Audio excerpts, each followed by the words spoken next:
Ladies and gentlemen, boys and girls, welcome back to another edition of the Boxing Banana Show, brought to you by Fight Bananas, where we are crazy about fights. My name's Ray, and I am joined by someone else who's crazy about fights, the professor, Mr. John Bradford.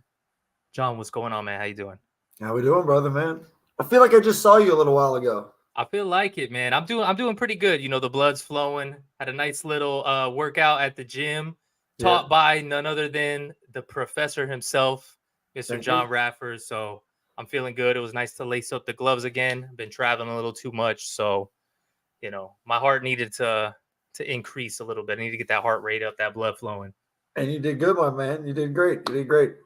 I know you've been out for a little while, but you did great. So that's awesome. And it's hot in that gym, bro. We have no AC. Oh yeah. Oh yeah, which is a good thing, man. Yeah. It's definitely a good thing. But speaking of boxing, we had number 3. What's up? I think this is number 3. Me and you, number 3. Right? So we're in here. We're gonna keep it rolling. We want to get you guys at least 2 shows a week.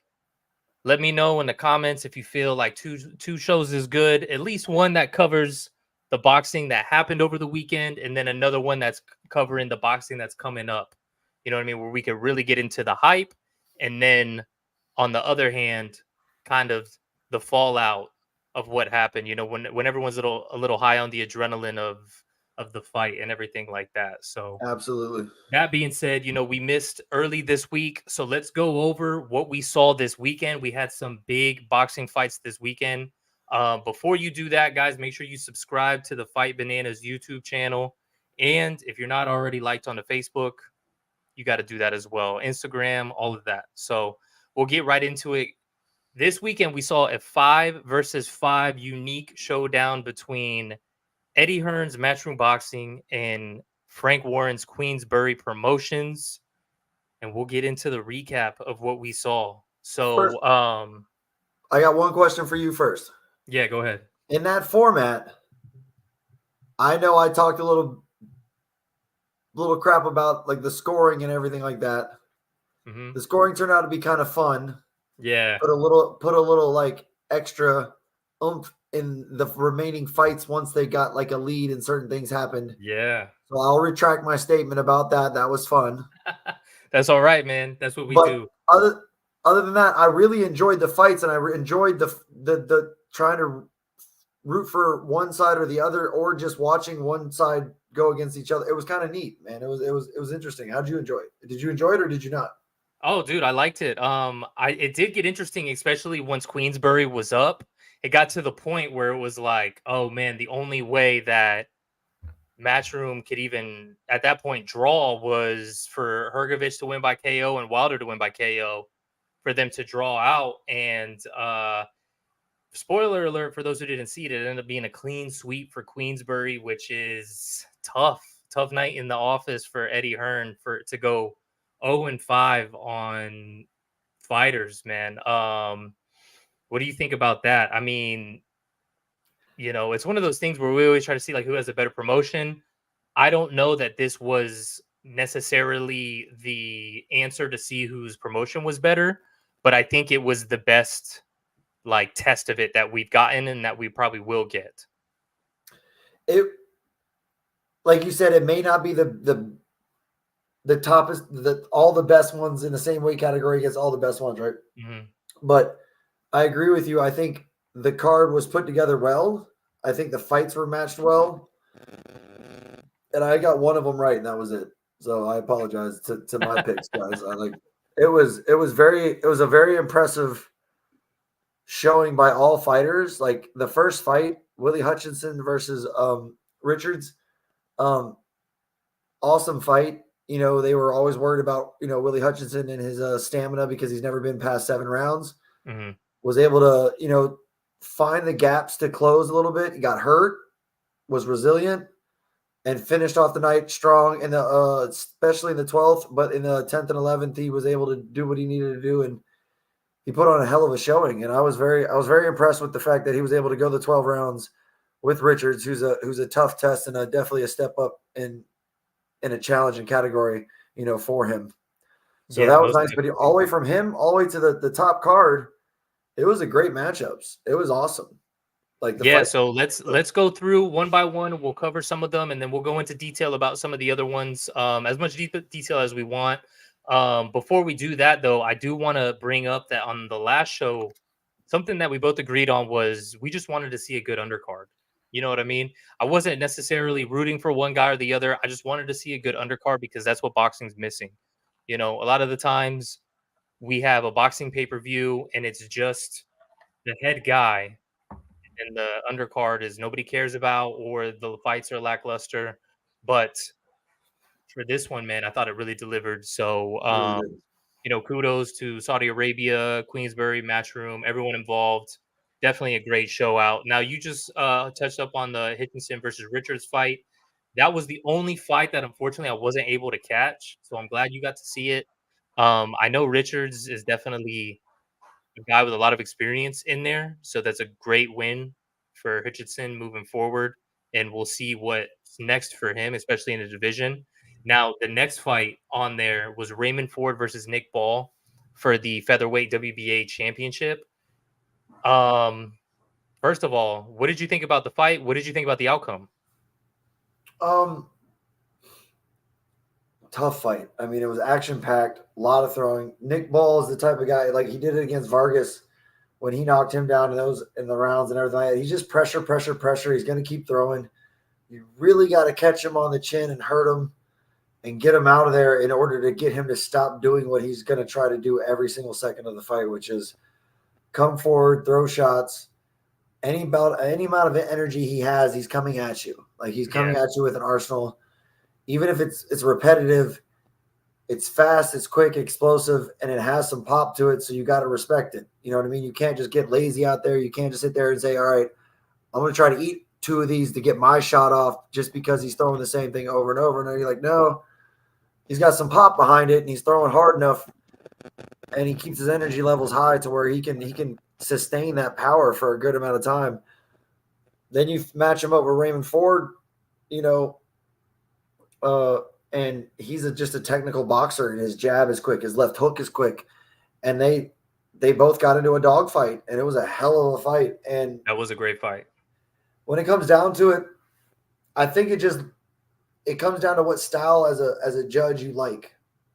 Yeah, Like which I mean, and that's where boxing will always have some bias, right? Like you try to take that out of subjective. it, but naturally as a human, you're going to lean to a certain style that you just like tend to when two styles clash, you're going to lean to one that you think is just better than the other one. And you could look at it a different way.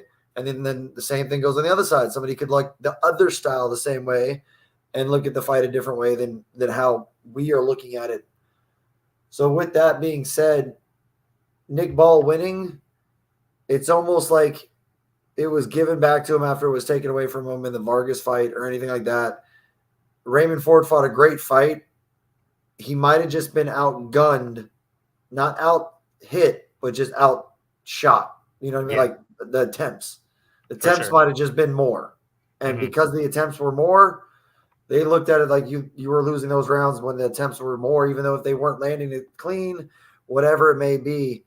When somebody's putting out 75 punches a round and you're putting out 35, that's a big difference. And like that's 40 punches in a round. That I'm going to see you throwing a lot more in that fight than or in that round than I am. I might just have to give it to you because you put more out there. Yeah. Like you got the volume, you got thinking if we're hitting the same amount of times, comes down to that sometimes. And I think that's what played a little game into it because it was a hell of a fight. I mean, both of them got after it when they had to get after it.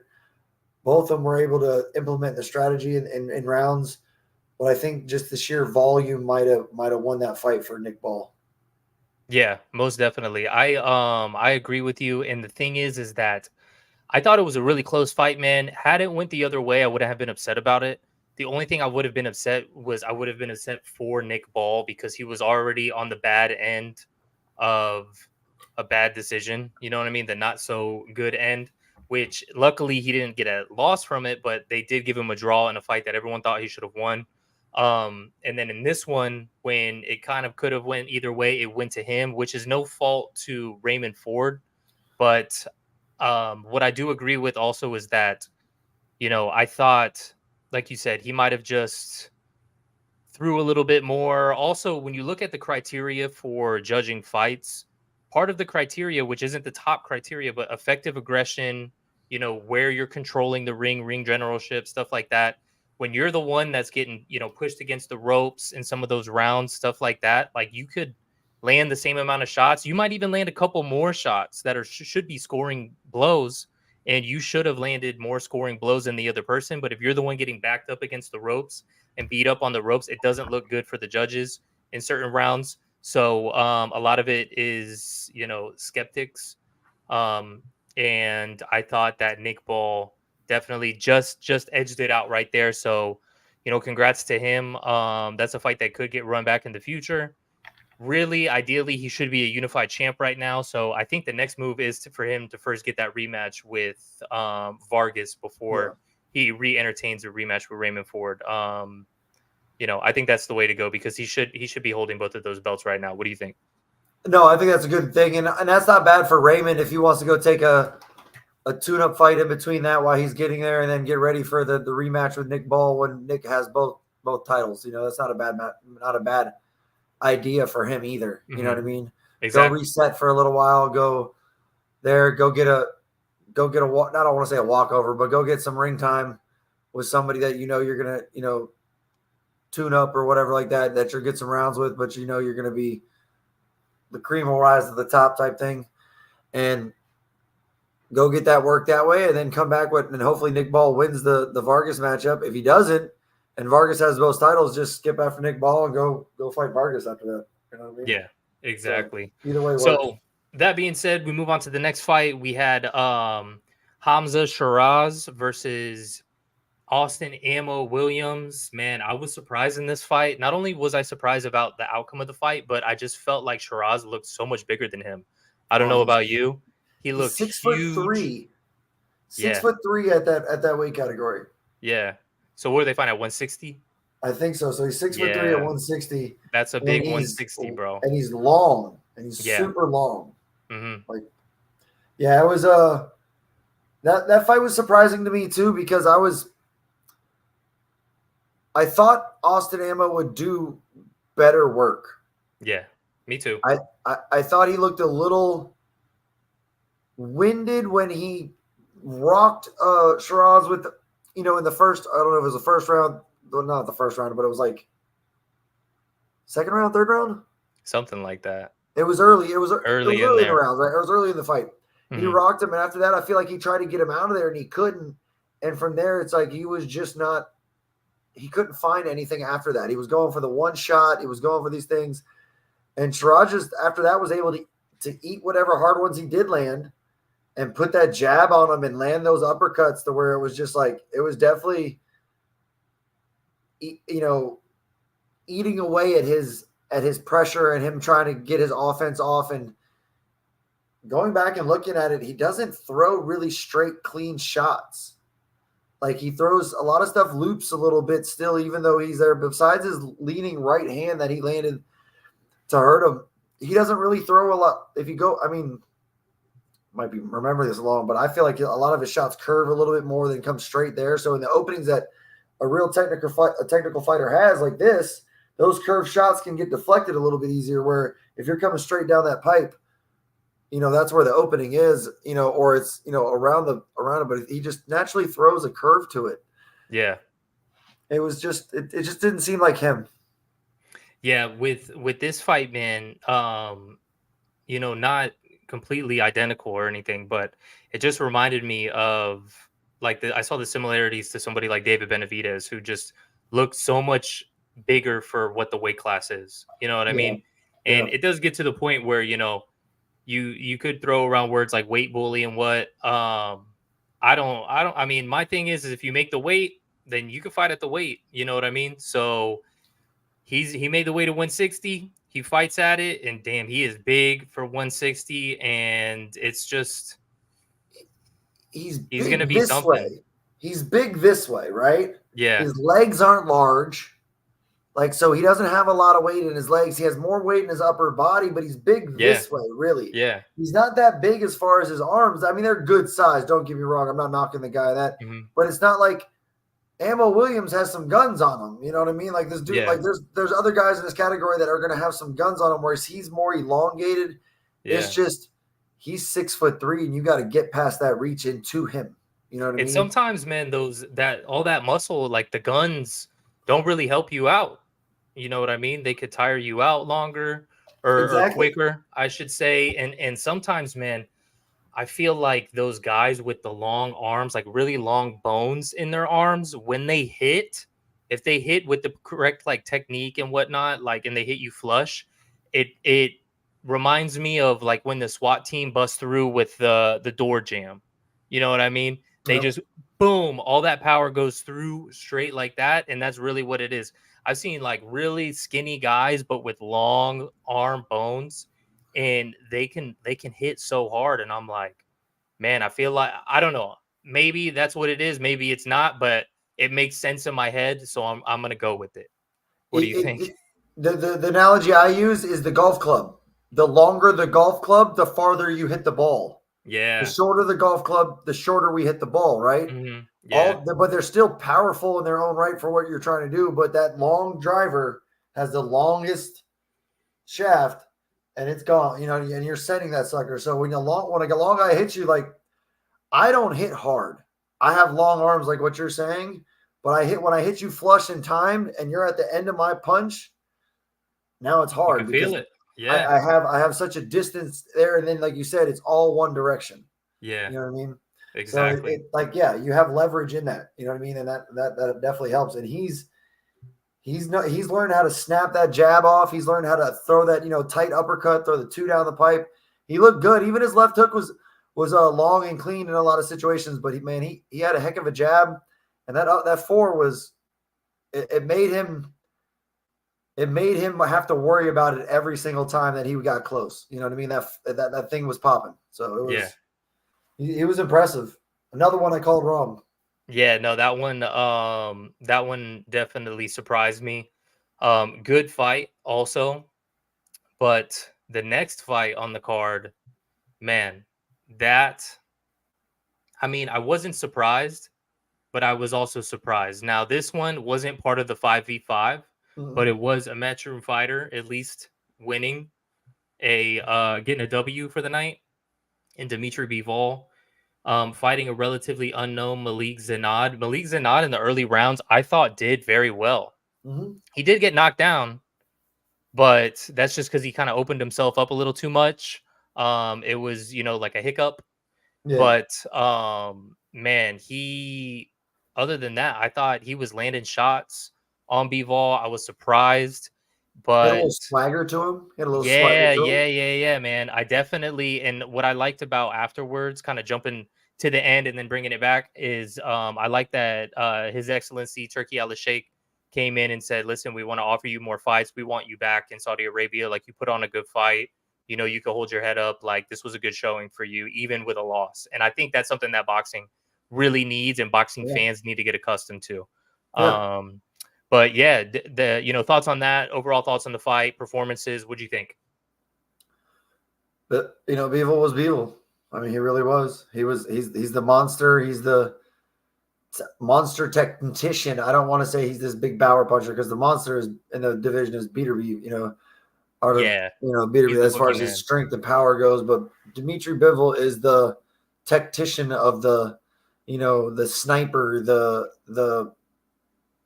elite, skill man of the division. And he put on another great fight. He knows when he can take punches. He knows when he can't take punches. He knows where he needs to be, set his feet up, the jab.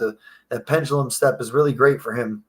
He gets his rhythm, and the more the fight goes on and you haven't hurt him or put him away, the worse it gets for you. I mean, he just continues to grind you out, and then eventually it's like, shit, he's a machine. He's a machine. We don't know if he bleeds. Bro, he just keeps going. Man. Like it was impressive. Yeah, most definitely, dude. Bivol's Bivol, like you said, and I think it's like we knew what the outcome was going to be, but I'm glad that it was a good fight leading up to it. It wasn't just like a one-sided beatdown. You know what I mean? Like it was back and forth until Bivol was able to like slowly kind of break Zenad down. Yep. And then right when he could tell that there was a little bit of blood in the water, I was actually very impressed by the way Bivol was able to turn it up and get the finish out of Oh, there yeah. because a lot of the, not all these fights he's finishing. So to see that he does have that like killer instinct, that shark like somebody like Terrence Crawford, where he talks about, when I smell the blood in the water, I'm a great finisher. It Oh, was yeah. great Oh, yeah. seeing that from Bivol, and that's something that's good to see going into the Better BF fight that's now rescheduled for October. Because Better BF, as good as he is and as powerful as he is, he does get hit. Mm-hmm. So that's going to be a very interesting fight, and I'm excited to see it. Any last thoughts on Dimitri Bivol before we move on to the co-main event that we saw over the weekend? No, I will give I'm going to give my props to Malik Zanad because that was like you said, a great fight, and that's cool that the Prince came up and told him, hey, we want you back. We'll get you some more fights because that's dope, man. That's respect because it was a great fight at the beginning. Man. But yeah, again, he fought Dimitri Bivol. I mean, Jesus Christ. On short notice. Yeah, and he fought him tough. You know what I mean? So it's like, kudos, bro. Kudos. You're a warrior. Good shit. For anybody listening that's our Fight Bananas MMA fans, I'll make a little reference. He's almost like Diego Lopez, where Diego Lopez came into the UFC on short notice.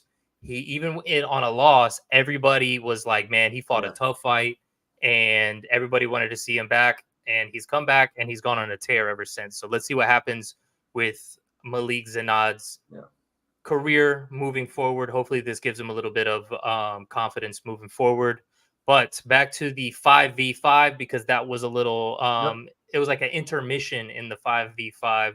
Good one. The next one that we saw was Daniel Dubois versus Filip Hrgović, man. And I was surprised by this. Remember, I was saying that not to be tough on Daniel Dubois, but it seems like in past fights, like maybe he's even quit.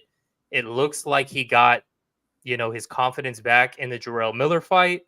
But this fight, man, dude, he was getting hit and hit and hit and hit and just kept coming forward, kept fighting, and ultimately got the finish. And now we're seeing Dubois as the new IBF interim champion, which makes him the mandatory technically for Usyk. There's a few routes I can go in questioning to pass it to you, but I'll go towards the route of what'd you think about this fight? Did it go the way you expected? Overall thoughts. Oh, no, I called it wrong again. Great. Glad I didn't put a parlay on this one. This was right. Would definitely not have been a good night for me. No, at least the parlay you would have just lost at the beginning. No, I picked the right. I wanted at the beginning. I would have picked Willie Hutch. I would have picked Willie Hutchinson. That was the only one I got right. You're right. That's the only one I got right. I would have been like, "Yay, I'm doing great. I'm on a roll." Yeah. But a little secret, I also would have went back and cut my parlay off and restarted it from that point on, and I would have lost all night. So and lost again and again and again and again. Yeah. So I would end up losing $7 that night because I don't bet more than $1. So I would have lost $7. I hear you, bro. Some of those dollar parlays, bro, you can make like $100, $150. You see where I'm going, man. I've done it. Scratch off Central. Exactly.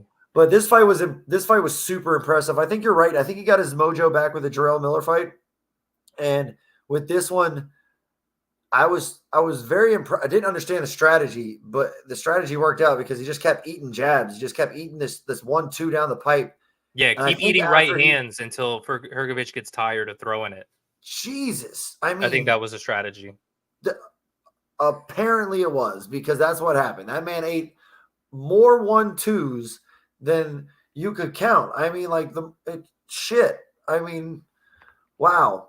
But at the same time, you had to be like, at one point I was kind of like rooting for him in the sense, even though I picked, Hrgović to win, I was like rooting for him. I was like, well, Jesus, man, you bring it. Like, come on. Like, you're eating it. You're Rocky style in it. You're getting tagged with the 1-2 from Apollo Creed right now, but like, come on, let's go. Let's go. And he did. He came and he poured it on, and you kind of saw he realized he could hurt Hrgović, and it may not be like rock him, hurt him, but it was like more hurt him. Like, I'm making this man bleed. I'm beating him up. Like, he's hitting me, but I'm beating him up. Like, I'm doing damage to him. There's things like there's cuts over his eyes. I'm doing this. He's just thudding me. You know what I mean? Like, and I think that was kind of like when he saw that, I think that was kind of the way he could like probably mentally get through that. Be like, look at you. Look at you. Your face is beat up. Like, I'm taking hits, but your face is beat up. I got to keep going. Yeah, And he exactly. did it, man. It was good. I think he just sits back for a minute and let these two gentlemen fight again. And he just sits over in a corner and waits to fight the winner.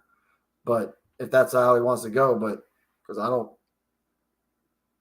even if that they take the IBF title away from Usyk and give him the full one, and Usyk goes and fights Tyson Fury, that fight will still happen. Yeah, for sure. So what I'll do is I want to circle back to what we think Dubois will potential matchup for him. And once we get through the main event, because that was another heavyweight fight as well. So it's interesting now with the heavyweight landscape. Like I was saying, man, the heavyweight landscape is in a really good place right now. So there's definitely the matchmaking is exciting. Let me put it like that. But yeah, man, with Daniel Dubois, you were right. He was eating so many 1-2s. He was at the 1-2 section of Golden Corral, and for me or you, we might be able to eat a lot, but as a heavyweight, you can imagine how much he could eat, and he lived up to it because he was eating it, and like you were saying, that might have just been his strategy, is to get Hrgović tired, which it looked like he was, man. He looked really sloppy in those rounds leading up until the stoppage. And the thing is, too, you got to imagine, like, if you're landing that flush and clean in those early rounds, you have to think, dude, at some point, this guy has to go down. No? Yeah. Bro. He had shotgun shells going off on his face, and he just stood there and ate it. It was like nuts. It's like, wow. Nuts. But that's also demoralizing to Hrgović. You know what I mean? He's getting tired, and he feels like he has pop at all times, and it's just not happening. Yeah, because you got to think, as you're going on, you lose a little bit and a little bit and a little bit more off of those shots. So you got to think, okay, I was hitting them with the hard shots, and now I'm hitting them with shots that are 70%, 60% of what they were. Exactly. And now that I'm actually in once you start getting tired and feeling that fatigue inside of you, you know, okay, well, now I know my shots are going to turn into 40 and 30, and it's going to take an extra second to shoot them off. And, you know, it's all a mental thing as well. Mm-hmm. But congratulations to Daniel Dubois, bro. I didn't know that he would be able to do it. And he did do it. So like I said, we'll get into the potential matchup for him in a second. But to finish out the 5v5 recap and results, we have to talk about the main event, which was Zhang versus Wilder. We had some conversation and some thoughts about this leading into it last week. And, you know, something that we talked about was we needed to see something out of Wilder. We needed to see that hope. We needed that bat signal in the sky so that all the other heavyweights know that right hand is there. It can still hit you. And nah, man, it's not there anymore. So it looked like once we got into like the fourth round, he started getting comfortable trying to throw it, not necessarily successfully, but he was trying to throw it. It still didn't look like, you know, like I was talking about the delivery, and what we talked about was how he like kind of touches and throws that. He looked like it wasn't coming off quick enough, and he was slightly telegraphing it a little bit more than what he would have done in the past. It would have fired off a lot quicker and without him having to think about it. And yeah, you know, he was able to get countered. Zhang slipped it while simultaneously throwing that southpaw hook over the top. Some people online were trying to say it didn't land. It just clipped him enough. Wilder, for whatever reason, tried to like say something to the ref. I think it was because his foot was stepped on. I don't know.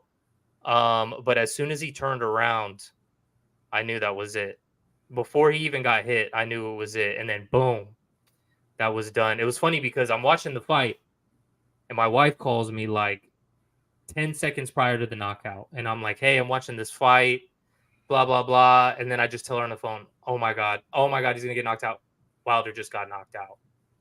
And that was it. What are your thoughts? Did you see it coming? At what point did you know that Wilder was going to lose that fight? After the third first round, bell rang, third third round, round. third round is when I realized, okay, you're not going to throw the right hand. Like you're just not throwing it. Like Yeah. you've checked hook 5 times, I think, in the first and second round. Like I was just like, no, the man Did you stands still notice? Did you also notice he was moving himself back into the corner and back into all the the? time. Yeah, All it the time. was like instead of escaping out the route where that was clear and open for him to escape out, he was going back into that southpaw left hand and He into not only that, but double time bad because he would put himself back into corners and stuff like that.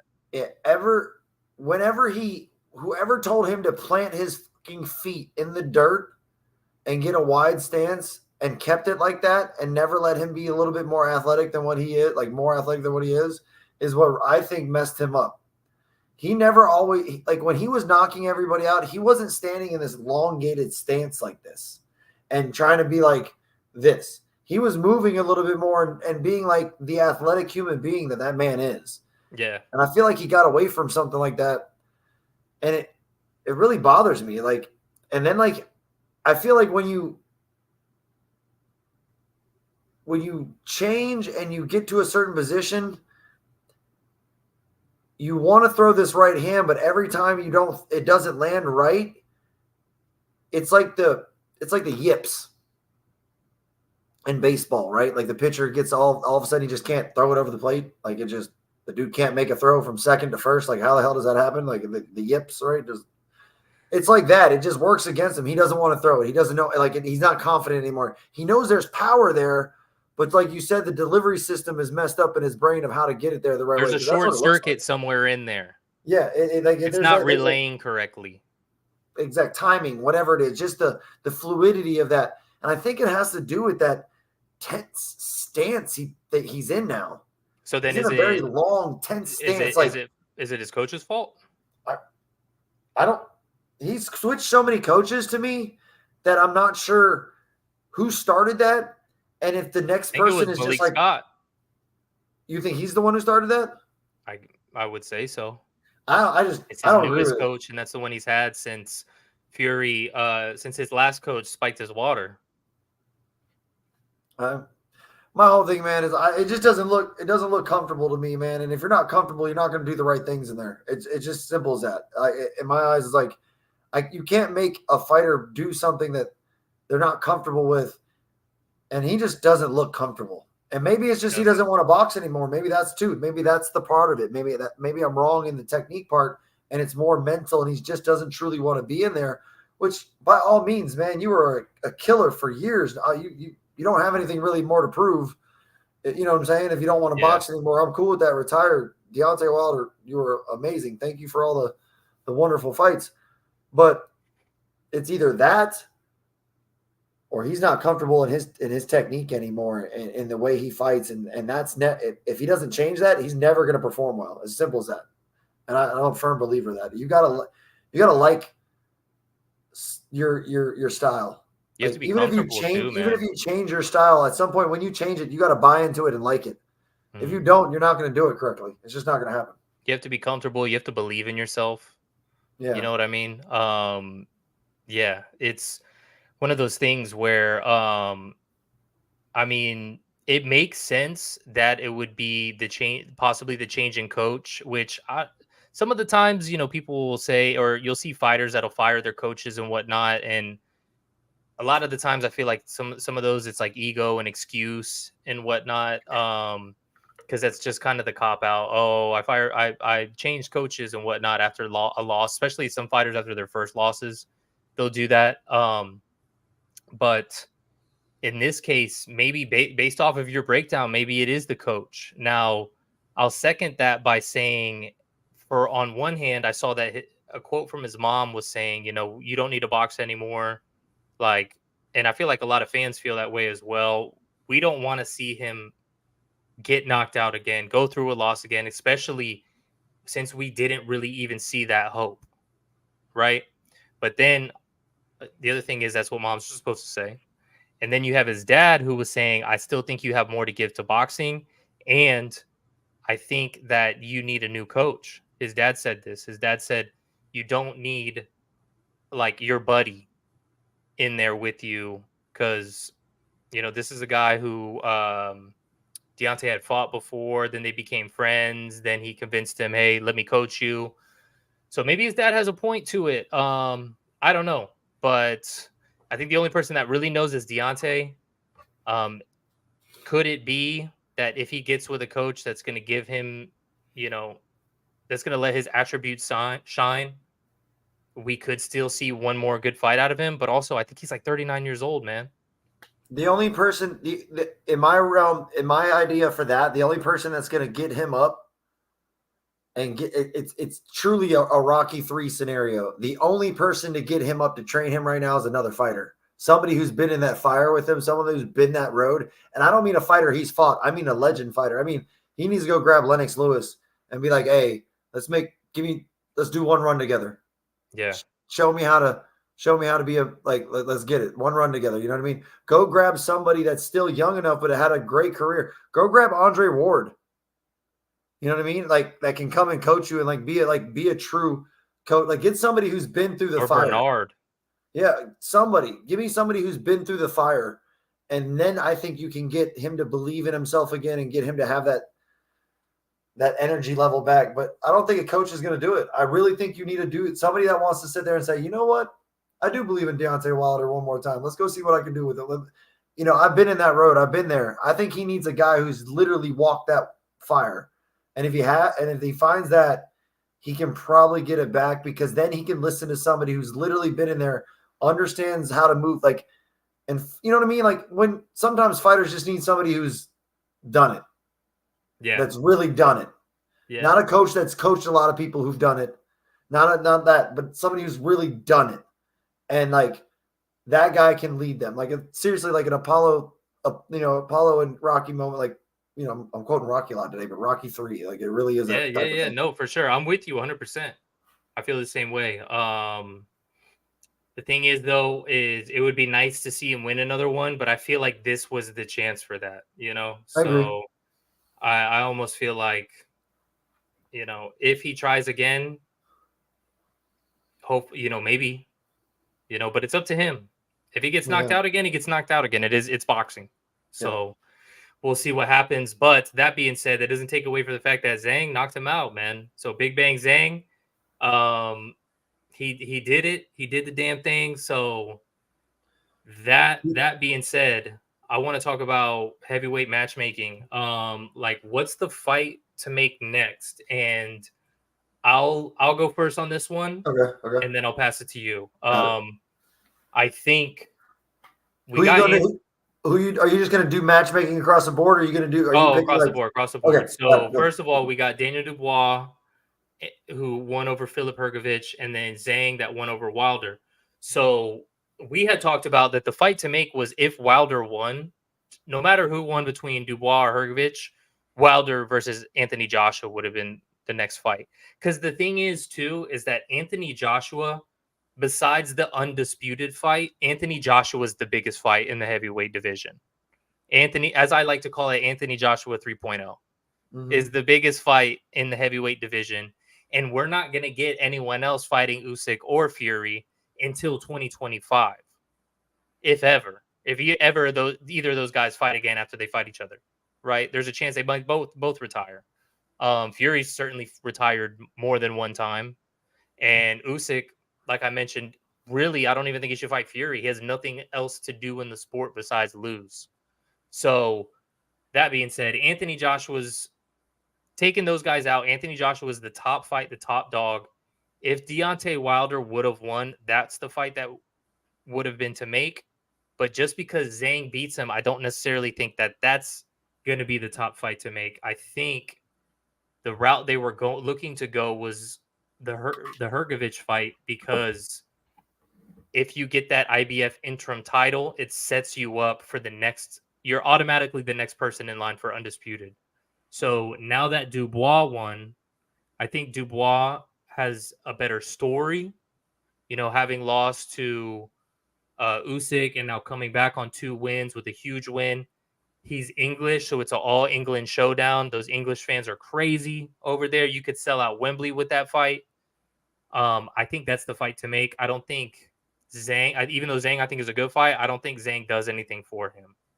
So, I mean, and then that gives you, what do you do with Zhang? I think you have the Zhang versus Parker rematch. Parker, even when he won, he said there was a rematch clause. It's probably void now, but he was down for the rematch. I think Zhang, like we had mentioned, even left meat on the bone in that fight. I think that's a fight he can win. I think he can beat Parker. So, in the meantime, remake that fight. Let's see what happens. Maybe he makes the proper adjustments, and we'll see. The floor is yours. What do you think? Absolutely, very logical and wonderful points, because that is the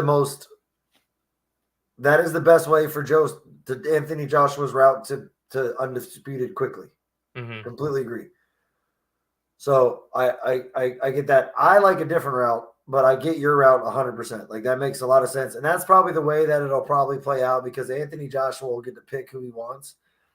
It's not the route that I would like to see, because I don't care for rematches. Like right now in the heavyweight division, with everybody getting, with it being so like kind of with the movement and all the players involved, there's not really the need for certain rematches. I understand. Yeah, and that's what I'm looking at that way. So you still want Joshua versus Wilder, don't you? No, not at all. Actually, I will take Joshua Zhang in Saudi Arabia again. I think that would be good.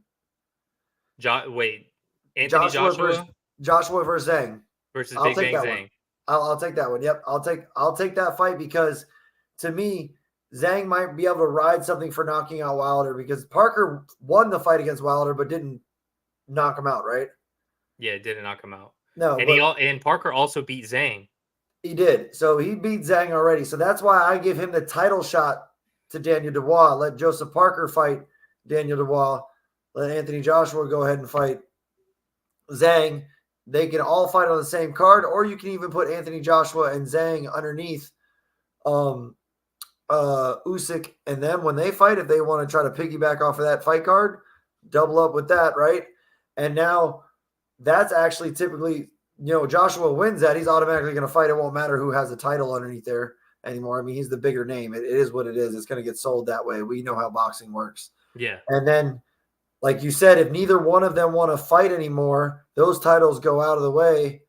Essentially, you're either going to give it to Dubois or you're going to hand those out. Joshua's going to get one of them. Now make the fight between whoever won between Daniel Dubois and Joseph Parker with Anthony Joshua. If Usyk and Tyson Fury, like you said, could walk away from the sport when it's all said and done after this next fight.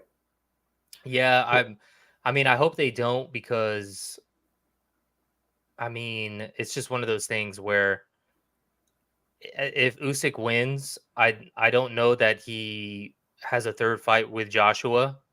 I mean, if Joshua goes in there, like let's say what I'm saying goes down, where he fights Dubois and just absolutely sparks him. Think about it. Think about it. It could happen because one is heavyweight boxing. Two, if Joshua lands the right hands that Hrgovic was landing on Dubois' face, what do you think that does to Dubois? Yeah. You think he still withstands that? Because we got to give Dubois credit for having such an amazing chin and being able to take those shots. But I don't know that he takes right hand. Not from Joshua. He doesn't take not from Anthony Joshua. Not from Anthony Joshua 3.0. No. No. And, not like for that. Those listening, what do you think? Do you think Dubois takes clean right hand from Anthony Joshua 3.0? Yes or no? Drop it in the comments, because I want to know what everyone else is thinking as well. Yeah, no, I don't. If he hits him with that clean 1-2 that Hrgovic landed so many, it's not. He takes 3 of them at the most, and then he's down. Yeah. So we could even see a short night, I feel like, and we got the man, El Presidente, Dave Van Auken, saying no, I do not think so. So, but what is it? Let's reverse that. Let's say it goes my way, right? Okay. And let's say like Danny Dubois fights Joseph Parker, that sets to the side, the new IBF guy, and then Joshua fights Zhang, and Joshua sparks Zhang like that. Very, very, that could happen as well. No, I'm saying, let's say Joshua 3.0 and goes ahead and sparks Zhang. That's a bigger knockout to me, even though Zhang doesn't have the belt. In my eyes, like like he just knocked out Deontay Wilder. You go spark him. Yeah. He's never been sparked. He's never been knocked out. Yeah, you're right. He hasn't been knocked out where Dubois been stopped twice. Yeah, and like so And you even go though he knocked hasn't him been out. knocked out, like what we're saying that we think could happen, he's still been stopped twice. So I get what you're saying, and I think it all comes down to what the boxing public receives. You know what I mean? Like the way Yeah. they think about it in their mind. Because on one hand, yeah, that actually might make sense when you do the fight math. Oh, he just beat Wilder. You know, Wilder should have been the fight. And people's memories are short. They might have even forgot that he already lost against what's his face? Joseph Parker. But they might also say, I feel like with Zhang, there's already built-in excuses with Zhang because he's 41 years old, creeping up on 42. His style is just kind of there. They might not give Joshua the credit as to where they might, but also on the other hand, you know, who knows what I'm saying because they might not give the credit to for a Dubois win either. So, and this is what's interesting about the heavyweight division that we could even have these type of conversations. You know And what I mean? let's say Joshua doesn't spark Daniel Dubois and he was finished by Usyk. It just takes away a little of the shimmer from Joshua, right? So Yeah, and let's reverse that though. Let's say he doesn't finish Zhang but puts a beating on him. Zhang's never been finished yeah, like that. You know what I mean? So it's not really it doesn't take away any demeanor. It actually shows like, oh wow, he dusted him up. He literally put on a skill for skill show and just beat the brakes off of this man. You know what I mean? yeah, It most gets there's definitely. always a little what is it? Glimmer of light in each situation, but there's also Mhm. a little bit of damn. What if he doesn't do the job over here? It actually looks worse. Whereas if he doesn't do the job over here, that actually doesn't look bad. It looks like he just beat him up the whole night. You know what I mean? So it's a give and take, and I think it comes down to where the fights are going to be made and where the locations are up for grabs. I think if it's not in England, I think if it's in England, you're absolutely right. It should go Danny Dubois, Anthony Joshua. They should run them for the belt. Just set it up. It's going to sell massively out. You know, Wembley Stadium, whatever you want to call it, all of it's going to be sold out, right? You put the For undercard sure. with put Zhang and Parker under the undercard again, right? It'll sell out even more. You know, you Yep. made it's great. But if it doesn't go there and it goes to like somebody gets the bid or talks to Matchroom and say, hey, let's do something in Saudi Arabia again where bigger money is, Easily could happen. I think Zhang gets the fight over Dubois because then they don't. It's not the same to them. Yeah, I mean, I can see both sides. You know what I Yeah, mean? Personally, I think what I'm saying is the route that's most likely going to go down. I agree. I agree. But I can see where that happens. Now, I don't necessarily know which one I would be more excited for, but I mean, either way, you know, it's just going to be it's good for the sport, it's good for the division. We have options for matchups at the heavyweight division. You Yeah, know, before years ago, they were talking about the three-headed beast in Fury, Wilder, and Joshua before any of those guys faced off with each other. Really, nobody even was talking about the dark horse that was Usyk coming up from cruiserweight. And look yeah. at what he's done. He's slain the Hydra, and now he holds all the titles. So we definitely got some interesting stuff going on. That being said, for the sake of time, we got some other we got some fights over the weekend we could touch up on real quick. You know, nothing crazy. We got the return of Adrien Broner versus Blair the Flair Cobbs. This is a Don King show. This happening tomorrow, by the way. So everybody tune in to that tomorrow. Did you This is going to see? be a welterweight showdown. Did you see any of the build up? Did you see some of them in the gym together? I saw some crazy stuff going on, man. I saw one of the dudes was saying if you lose, you can't come back to the hood. Adrian Broner was trying to say like, "Oh, my guys got, you know, weapons on them and they'll take, you know, take care of you." To Blair Cobbs, like all sorts of crazy stuff. I think it's just trying to build up the fight. Adrian Broner's that guy who he had all the talent, but just let it go to waste. You know what I mean? And Yeah, I think he made poor choices in matchmaking. And that started his ultimate decline. And then now I don't know that there's a route for him to get back up into like a star position because I don't like for the high profile name he used to be. This is not a high profile fight. No offense to Blair the Flair. He was coming up as well until he got knocked out. But I think, honestly, I think stylistically, I think this will be a good fight. I don't know what you think. No, I think so too. I mean, like I said, I don't think he has a path to get back to that superstardom like he had before. And I think his downfall was when he, like the ultimate downfall was that when after the Pacquiao fight, when he really, for some reason, thought he won that. And I was like, no. Yeah, the hood knows I won that. And there was all the memes and whatnot. I think the only path for Broner to make it to the top, and I don't even mean this in a joking way, is that he has to find God. Like he has to find Jesus, he has to find religion. He needs to and that might, because I say that because that might be the only thing that can dial that man in. You know what I mean? Yeah. He might need that to be able to go, okay, I'm dialed in. This is what I'm doing. I'm not doing any of this other stuff that destroyed my career. I got boxing and I got Jesus.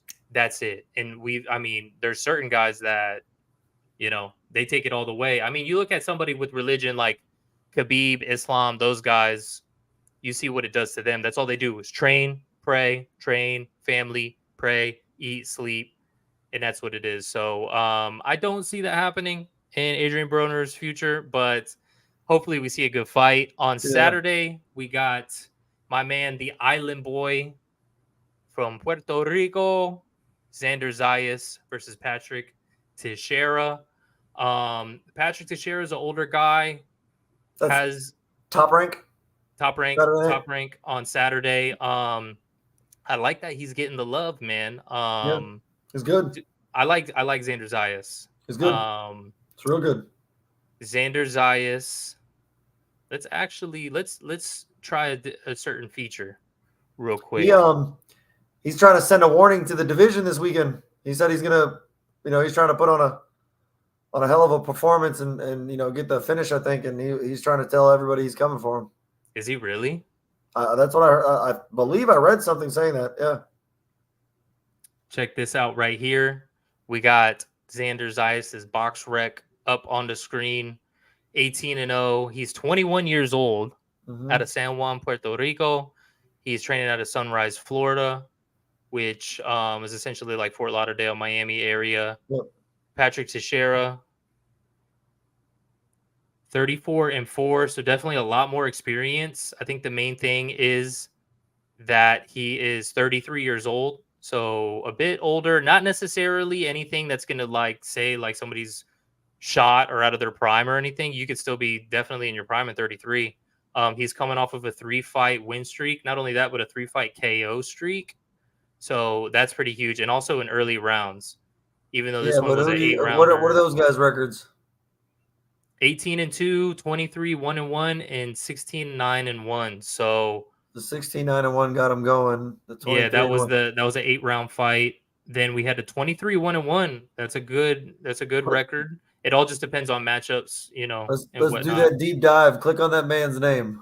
All right, we're going deep. Let's see real quick. Who's he been fighting? So it was a Venezuelan fighter. So he went to Venezuela to get a win.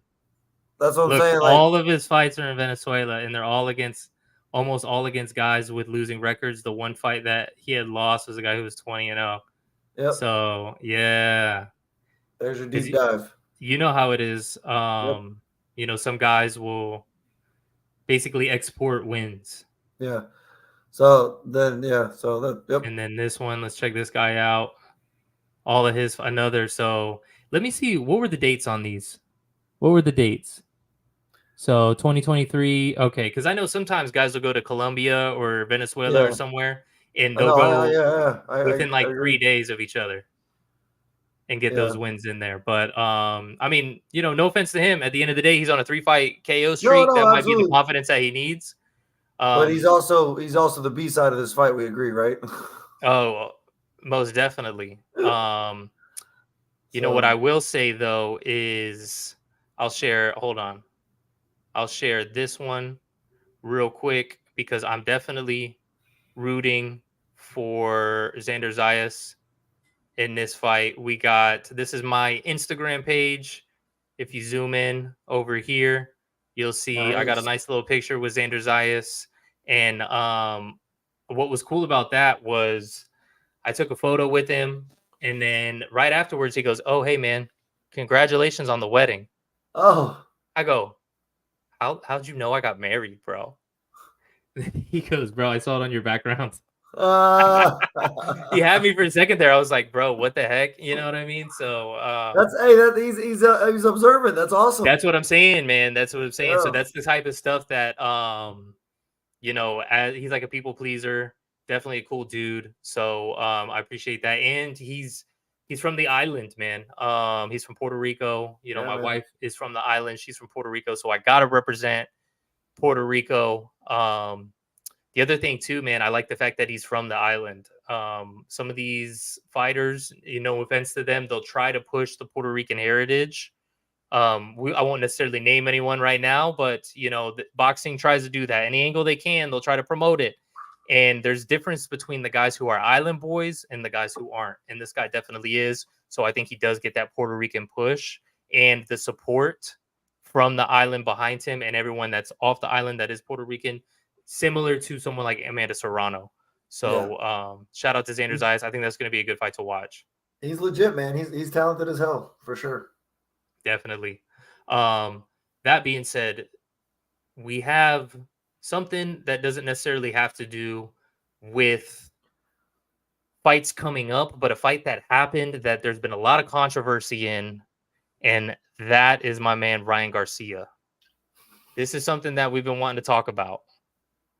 Is he cleared? Is he not cleared? Did he pop hot? Did he not pop hot? Before I even give my opinion, because I don't know that we've even talked about this, before I even give my opinion, what are your thoughts? What's your opinion? I want to hear it, and I'll tell you whether I agree or disagree, and then we can talk about that. So ultimately, do I think he purposely took PEDs to perform better? No, I don't believe that. Did he pop? Yeah, tests don't lie, right? Do I think it was tainted supplements? I believe he sent it away, and I believe he actually has proof to be able to say that, because I think the company even said, yeah, it was, like, they even came out and said it was put in there with by accident or something like that. And people, what I've learned recently from looking into that is companies will do that either sometimes on accident, like they said, but also sometimes on purpose for people like me and you to grab that off the shelf and see a little bit better results, because we're getting a 0.000 something picogram of a damn PED. So it gives us just enough that we were like, oh wow, we actually see something. That's interesting. I've never heard that before. They literally, there's a couple of people that'll say that it's like a marketing thing, but because it all gets made, a lot of that stuff gets made in plants where that other shits get made, right? Where that's what I've heard, is that it gets made in the same vats and whatnot over in China and India, wherever, Taiwan, Indonesia, wherever they're making it, somewhere where they're making it for cheap, in Mexico, somewhere. Exactly. So not only does that happen, but yeah, some people will be like, yo, just drop, go ahead, don't worry about it. Put it in there right after you've already, a little bit in there.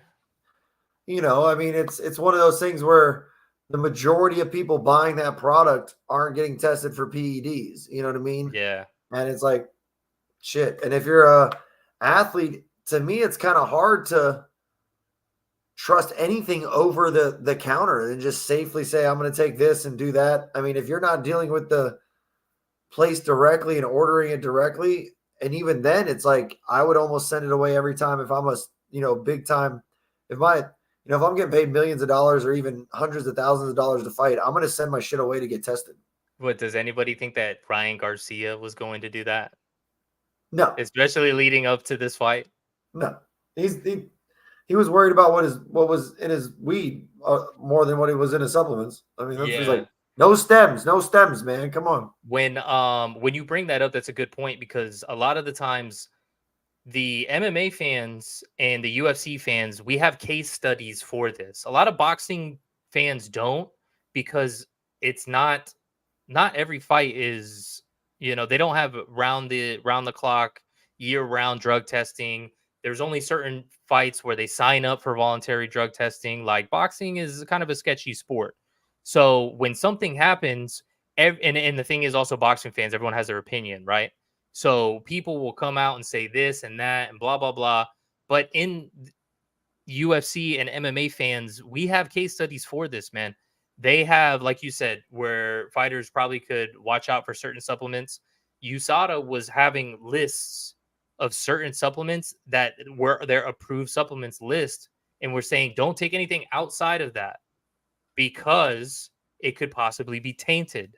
If you do take it, send it in. Let us know what it is, etc. Because they were running into issues of tainted supplements. Sean O'Malley is a guy that nobody right now thinks about as somebody who is a steroid abuser or anything. People forget that he popped hot and served a 2-year sentence for tainted supplements. Josh Barnett, another guy, tainted supplements, or at least he says. You know, there's an argument for John Jones, which depends on what side of the argument you are on that one.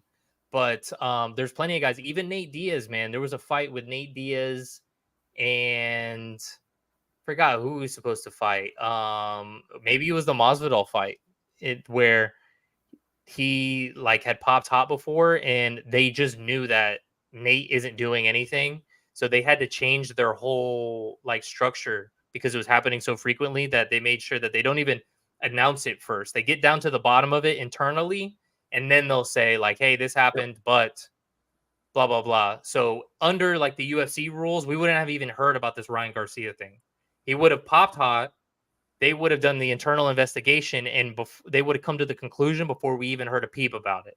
Yep. So, which we probably wouldn't have actually because Bill and Devin would have been running their mouth all over the place. But, you know, that's another subject. Another one, because apparently he's getting some, you know, accusations as well.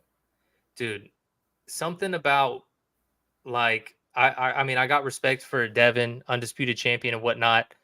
But just the way that they've been acting lately, I feel like it's almost like a spoiled child where there was the accusation that, you know, because what they did in the early careers, you know, they went to Mexico to get the experience, whatnot. You fight guys that are a lot, you know, it's kind of what we just showed with the Venezuela fight, similar to that. That's what he did. And the rumor from Regis Prograis was that he had lost one of those fights, but what they did was they paid them backstage to not record it on BoxRec. So to basically they paid to clear a loss, right? So if that's true, then on top of that, we see, you know, the decision with Lomachenko. Then we see what's going on with this. It just kind of gives me that whole like entitled kid, like, oh, I should still be undefeated and this and that. I don't know. What do you think? Do you feel the same way? Like, in one other point before I give it to you, is at what age do you have to get to the point where you can just talk for yourself and not have your dad do all the talking for you? Because not even like some of the craziest dads, like Crazy Angel with Danny Garcia, Teofimo Lopez's dad, like even as crazy as those guys are, the fighter is still the main guy. With this, it's almost like Devin just kind of says what he has to, and Bill is the guy in front. So, you know, the kid's a grown man at this point. What are your thoughts? I don't care for it. Like one thing I think I'll take it from Aljamain Sterling, right? I don't like it. There's no reason for coaches to talk shit. There's no reason. Like, if the fighters want to talk shit to each other, let them talk shit. If you're his dad and his coach, well, guess what? Coach goes in front first in this situation. Until things get out of hand or disrespectful, coach comes in first front. So you sit there and you be quiet and you be professional. Yeah. And then that's it. If they want to talk about you, you defend yourself however you need to instead of words, but you don't need to call the fighter trash or call the person like this and that or threaten that fighter or any of those. No, that's not how this works. You defend whatever he said like it is with a professional answer, and you let the fighters do the shit talking and all of the beef and all the trash talking and bad mouthing and everything like that. Yep. And you don't do that. I'm sorry that's also your son and you want to defend him, but you decided to be also coach. So you got to know what hat to wear at what time. And I don't think that man wears that hat he wears the dad hat first a lot, and he wants to do all of the dad stuff while still being the coach. But he wants best way I can put it, man, is he's probably living through his kid. The moment Yeah, that he wanted to live in his life, he wanted to live that through his kid more. I think so, man. I'm not judging you, bro. Do you if it works for you and Devin, but at the same time, it's not a good look to the crowd. You Yeah, know what and I I'm not mean? a But psychologist or nothing either, but that's just what it looks like. I agree yeah. with you.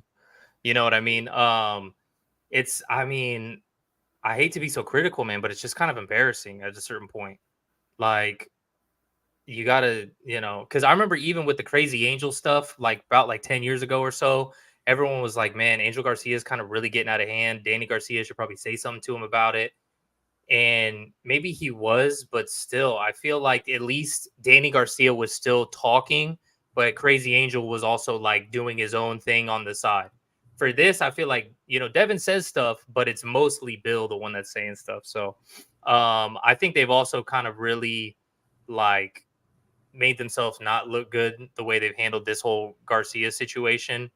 Mhm. Because it's one of those things where when you say all these things and act like this, if Ryan Garcia does get cleared, you guys bamboozled yourselves Mhm. and you look super super silly.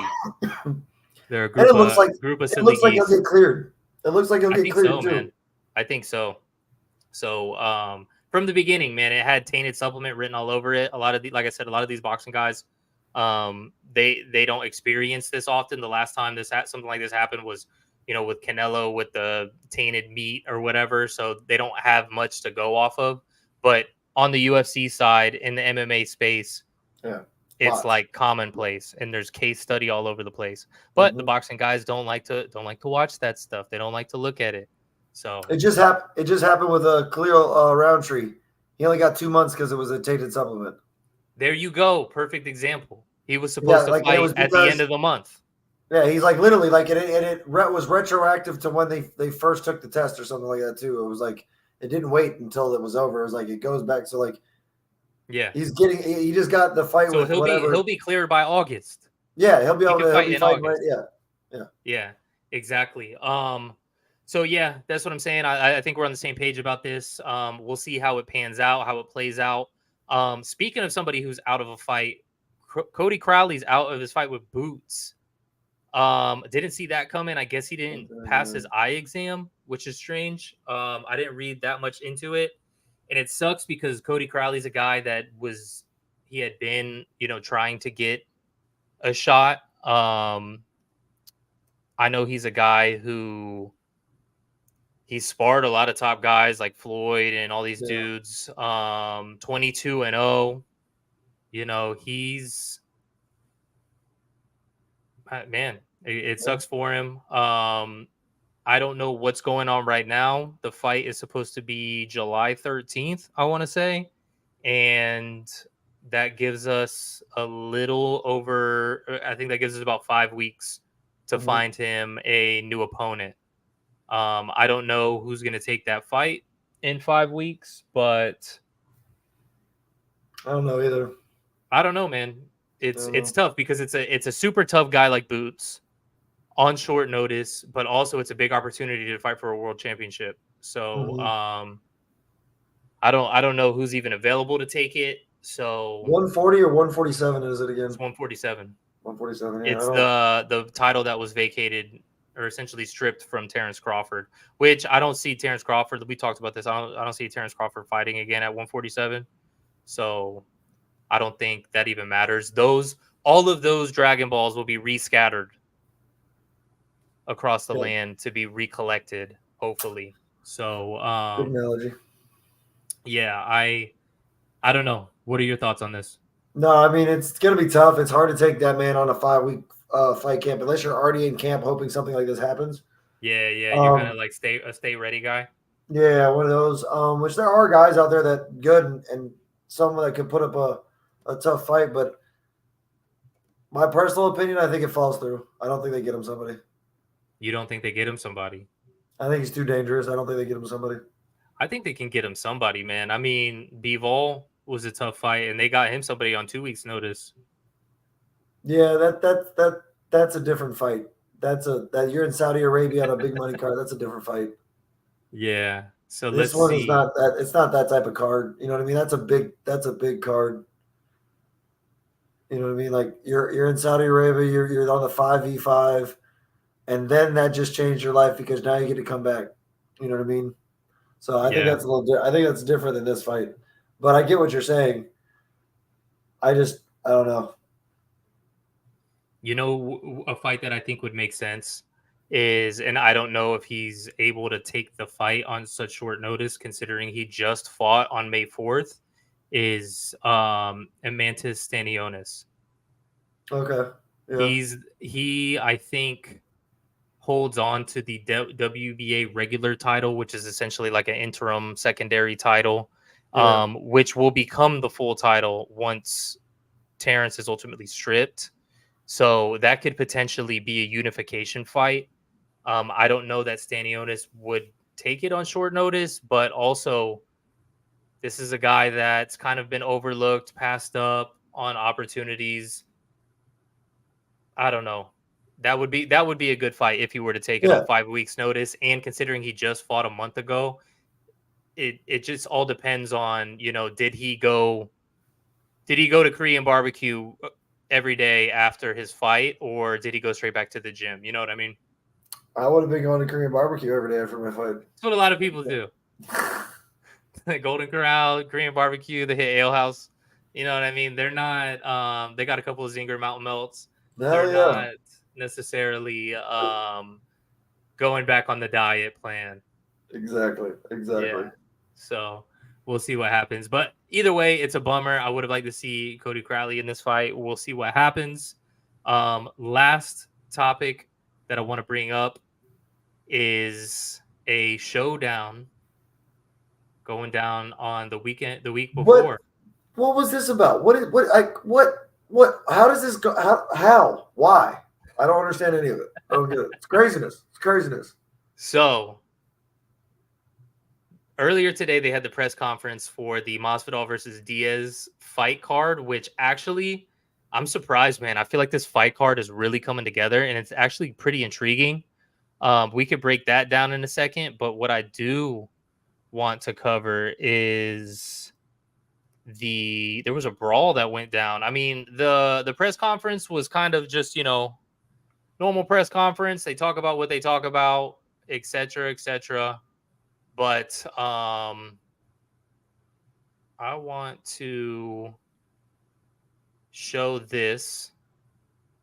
This is on the Fight Bananas page. We need our cameras filming. So who pushes him? And who is that? I can't even see who that was. Is it that dude in the white shirt? The yellow shirt for everybody is Jorge Masvidal. Yellow shirt is Jorge. Exactly.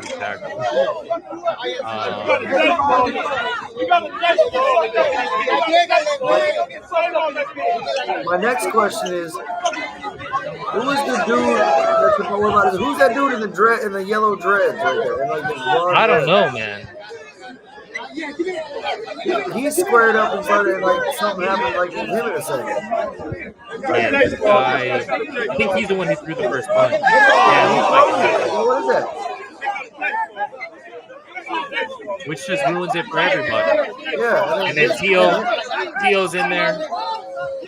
Somebody's uncle. He just grabbed and throw down. And then there's Jorge. And Jorge grabs him and uppercuts grabbing him. His dreads. My thing, does Jorge get hit at all in this? He uppercut. He grabbed dude the dreads and uppercutted him. Oh, for sure. What is this about? So, what was it about? Dude, I don't know. Just West Coast versus East Coast beef stuff. You know what I mean? So Miami versus Stockton. Yeah, pretty much. But I just think that's, it's not a good look. I mean, everybody likes a nice little brawl, but not necessarily the best look. And the other thing too is Jorge does not need to be involved, man. Like, what happens if somebody sneaks him from the side, gives him a cut, gives him a black eye? Like, this fight is a month away from the date, 1 month Yeah. to the date away. Yeah. So you essentially take out your last couple weeks of sparring. You know what I mean? Like, this is the stuff that can cancel fights. So I don't know if they're going to do another press conference. I don't know necessarily that they need to, but This will run for at least 2.5 weeks of coverage for him. You know what I mean? for sure. For sure. So as far as the event, let me look up the card. Diaz versus Masvidal boxing card, because I feel like this is really coming together. Yeah. And here are some of the fights that we have on here right now. I'll go ahead and share the window. So we got Nate Diaz versus Jorge Masvidal. Mm-hmm. I think this is incorrect. It says 0-0, but I want to say Jorge Masvidal has a pro boxing victory. So I think they might be incorrect. Let me check. Hold on. BoxRec. Let me check BoxRec. Jorge Masvidal. Check this out, bro. 1 second. Let me switch it over to this screen. And we can see this right here. On BoxRec, he's 1-0. So he had a pro fight in 2005 at the Plaza Hotel in Miami. It was a 4-round majority decision victory. So we have a 0-1 versus a 1-0, and they have already fought before. Jorge Masvidal won, and I thought actually he won it pretty easily. The other fights on here, we got Anthony Pettis versus Chris Avila. This is also incorrect. It says Anthony Pettis is 0-0. He's 1-0. He beat Roy Jones Jr. That was a pro boxing fight. And he's also ranked in BoxRec in the cruiserweight division in America, like in the top 15. You know what I mean? There's like guys that I know that have pretty solid records, like getting into like the 10-0, 11-0 and whatnot. And Anthony Pettis is ranked above them with his win over Roy Jones. So, and then we got Chris Avila with a 5-1 record. I guess he's on a pretty solid win streak right now. I don't even know if this is correct for that, but we'll see. We got Sean Garcia, the little brother of Ryan Garcia, versus Armando Vargas. And then he's part of the Vargas family. We have Devin Cushing versus Manny Correa. That is going to be a good fight. Yes, sir. For sure. And then Danny Jacobs versus Shane Mosley Jr. These are guys, that they got, a couple fights that didn't go their way.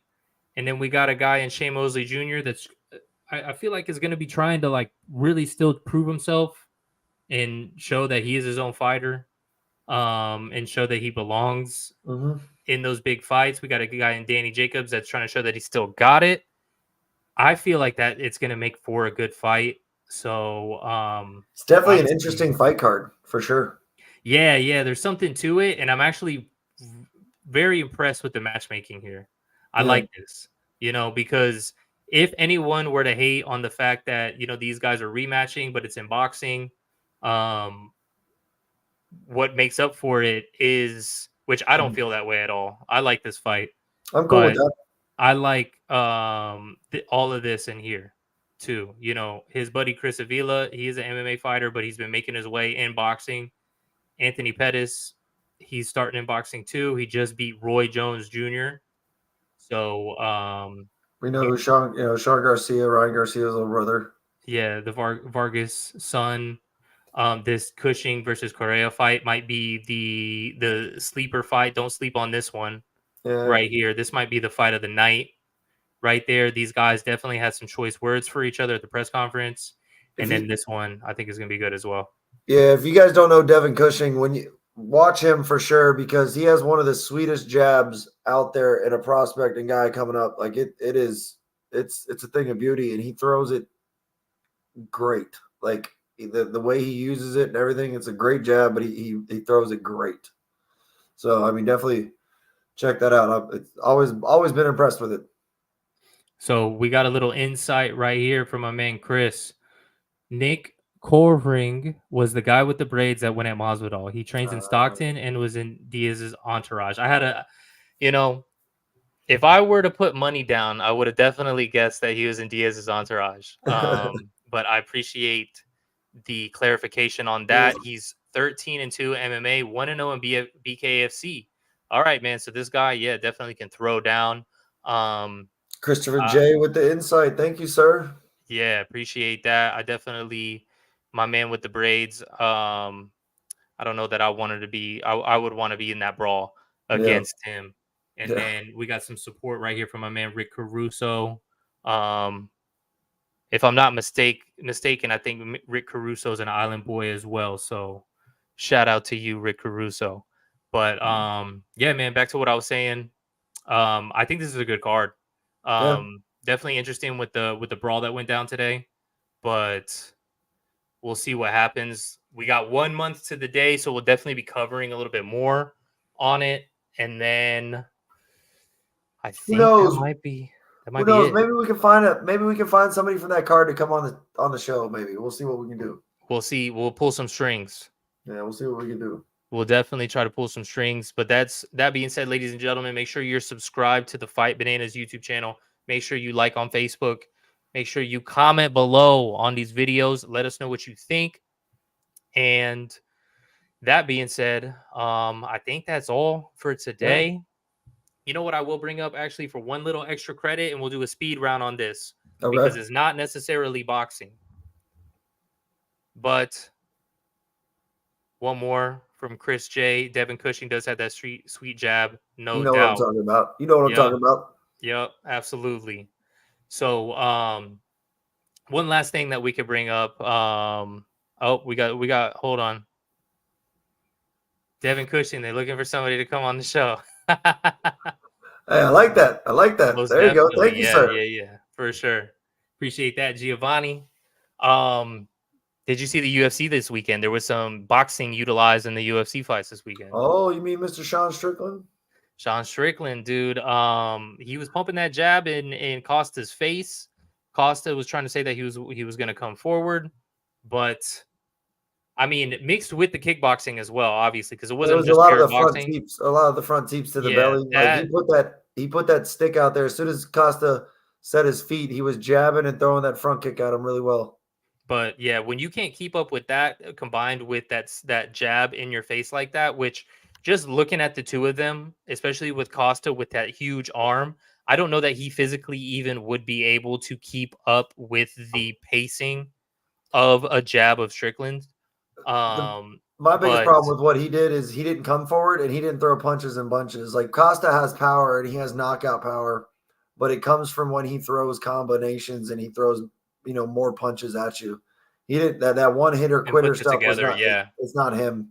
Yeah, he probably has enough power to land it, but it's just not what he does. It's because his power is he has such great power that the shot that does sneak in, that one really hurts. Yeah. And we've seen it. I've seen it with guys that I was like, oh, I don't think he's gonna beat this guy. I don't think he's gonna beat that guy. And he was proving me wrong. I don't know where Costa goes from here. He's gonna have to, sit back with a glass of secret juice and see, because I think he's 1-4 in his last 5. But he's definitely good entertainment. Like we talk about in boxing, how boxing fans don't understand. Like that doesn't matter in MMA. He's 1-4, but his name is Paulo Costa, and he's fought only the big guys, only the big dogs. So it's like you go give him someone that's below the top 5 ranking, he's going to probably go smash him, and then he'll be right back to where he's at because he's a talent for sure. There's no doubt. He needs to get back to fighting the way he fights. Yeah, you know what I think? I think Costa just ran backwards all night. I think Strickland is a tough puzzle to crack. And that's actually not an original thought for me. That's my man Christopher J. Again. I had to steal that one from you. But no, absolutely, Chris. I agree. Yeah, Costa was he just couldn't move forward. So shout out to Strickland. Moving on to the main event, man. I was actually surprised by the boxing of Islam Makhachev. Um, in the first opening sequence, he pieced up Dustin back up to the fence. I thought, talk about 1-2s. I thought he was landing that right hand over the top of Dustin. I thought Dustin was a bit fatigued. I was actually really impressed with the boxing of Islam. I thought Dustin was trying to land that left. Islam was rolling it really well. Yeah, I think what happens is everyone was trying to say like, oh, he's like Khabib 2.0.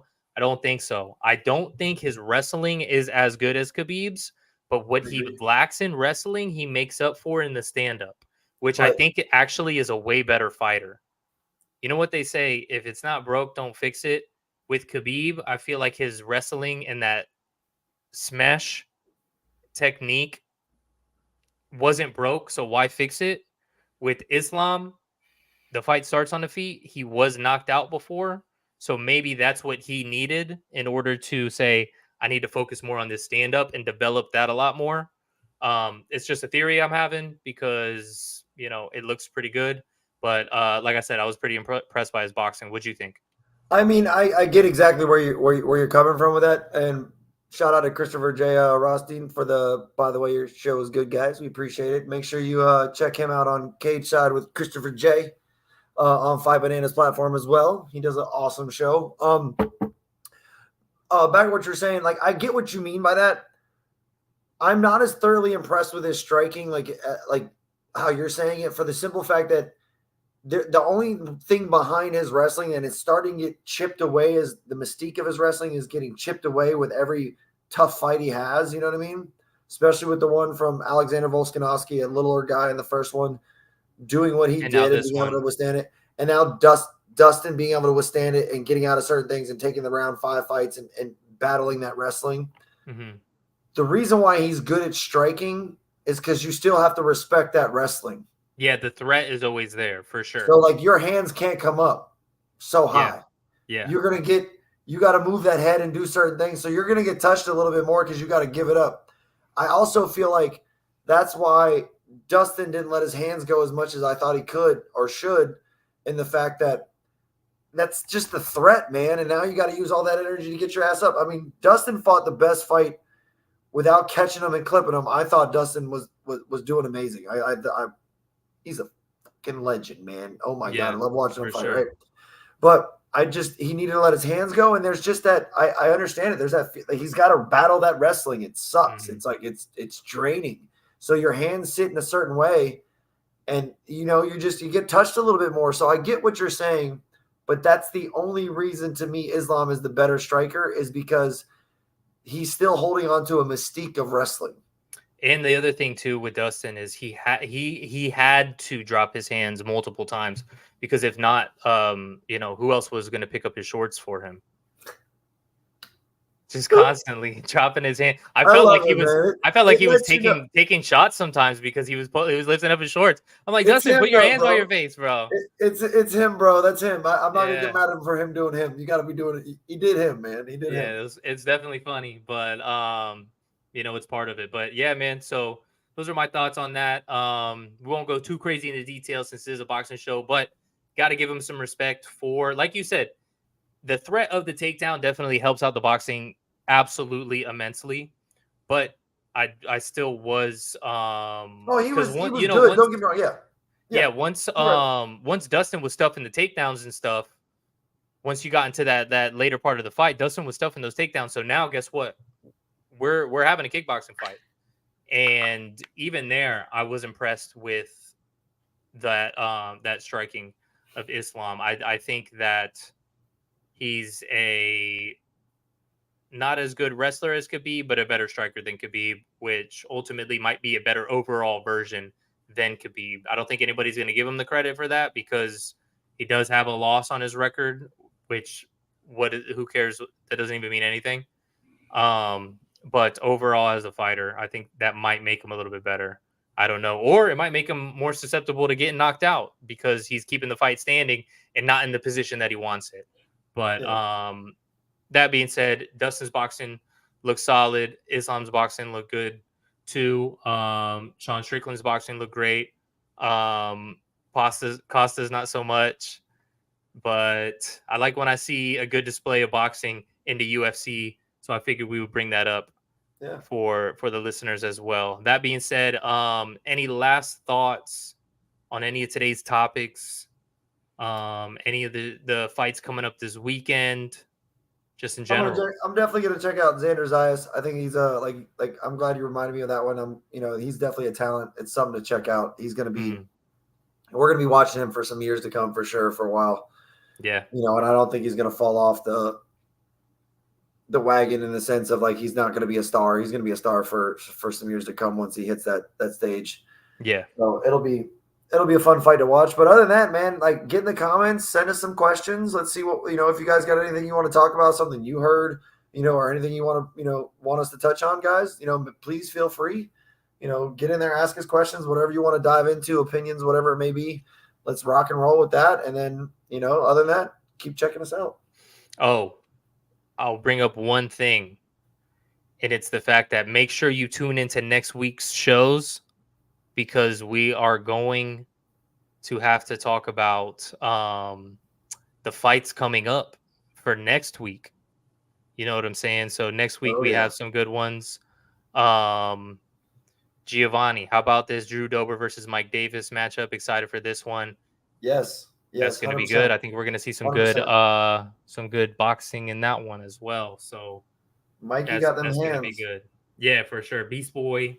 But yeah, man, next week we got some good topics. We'll go over the fights from this weekend, but we have a huge pay-per-view going down next week in Gervonta Tank Davis versus Frank Martin.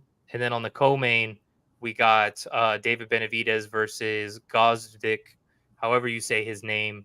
For those of you who don't know and are kind of the older school boxing fans, not even really old school, but like you've been following it for the past like 4, 5, 6, 7 years. This is the guy that when Adonis Superman Stevenson was Superman and knocking everybody out and doing this thing, unfortunately he beat Superman Stevenson to the point where he ended his career. Superman Stevenson had like brain injuries. He had to have like surgery on that and everything, which you never want to happen. But that goes to show what type of guy Gazdik is. And I think maybe the only loss that he has is against Usyk. No, Gazdik is the only loss he has is Beterbiev. Oh, yeah, you're right. He got knocked out by Beterbiev. Yeah, you're right. I'm thinking, I don't know why I said, I was thinking cruiserweight, the other guy, but you're right. Appreciate the correction on that. Beterbiev. I mean, who doesn't get knocked out by Beterbiev? His whole fucking record is knocked exactly. out. So, we'll see what happens. That's going to be a good fight to see the introduction of David Benavidez at 175. So, we will cover all of that next week. Yes, we got. So make sure you guys tune in for that. It's gonna be fun. All right. Until the next time, make sure you guys tune in to Fight Bananas. Check the stories and whatnot. We'll announce whether we're gonna do a Monday show, Tuesday show. You know what I mean? We'll do an early week show next week, and we'll figure it out. And then make sure you're subscribed to the YouTube channel. Right. Shout out to the Fight Bananas sponsors. I forgot to bring that up. We got Jazzercise as one of the sponsors. You know what I mean? So give you that iron jaw. Make sure you use the discount code. And also HKA USA for your boxing gear. They got a discount code on that as well. Use code Bananas20 for 20% off of fight gear. Jazzercise, use Fight Bananas code for a discount of 15% off. Get the iron jaw. Your jaw's going to be looking like my man where Giovanni's talking about Drew Dober. That's the way your chin's going to look. You got a big old jaw. You got a big old. Have that Giga Chad. You know what I mean? So that's it. That's all we got, guys. Until next time, we are crazy about fights, and see you next week. Yes, sir.